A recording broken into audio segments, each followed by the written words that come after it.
बहुत छोटी सी बात पहले समझ लेना है कि सभी जीव जंतुओं के पास, सभी पशु पक्षियों के पास आपका अगला प्रश्न बनेगा मेरे पीछे दिए गए उत्तर के आधार पे कि फिर वो अपना सारा कार्य कैसे करते हैं अगर कल्पनाशीलता नहीं है तो।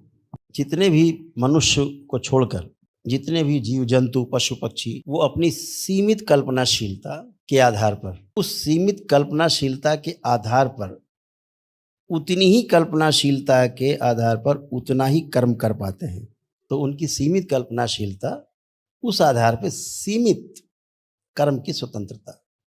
कर्म है 4 विषय के आधार पर जिनके बगैर रह नहीं सकते। विषय का अर्थ है आसक्ति जिनमें बनी हुई है, उस आसक्ति के आधार पर जीवन है, जीवन यात्रा है। तो वो 4 विषय हैं आहार, निद्रा, भय और प्रजनन।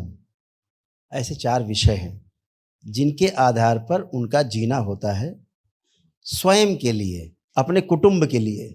सोना है, खाना है, कैसे बचना है, कैसे मारना है और कैसे प्रजनन करके आगे बढ़ना है। ये उनको मेमोरी उनके माता पिता की मेमोरी से सीधे सीधे ट्रांसफर होती है उनके मस्तिष्क में।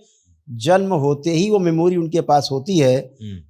कैसे भोजन करना है, क्या भोजन करना है, निद्रा कैसे लेनी है, किससे बचना है, भय बचाने के लिए, बचने के लिए, और कैसे प्रजनन करना है। ये मेमोरी लेकर के पैदा होते हैं वो।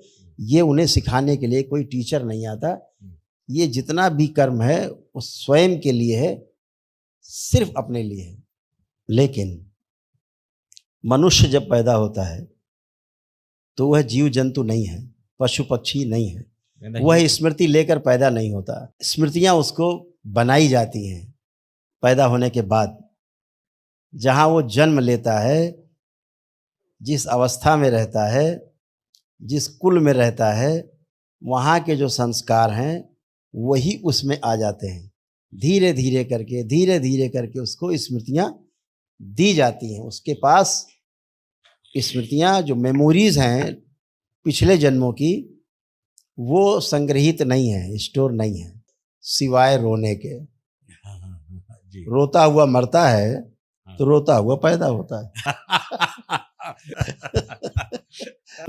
मरते समय की जो स्मृति है, रोते हुए हाय सब छूट रहा है, हाय हाय। तो जन्म लेते समय वही वाला पहली स्मृति, हाय हाय, रोना चालू। उसके बाद बोल नहीं पा रहा है, भाषा है नहीं, भाव है। मनुष्य को शिक्षा संस्कार की आवश्यकता पड़ती है, जीव जगत को नहीं।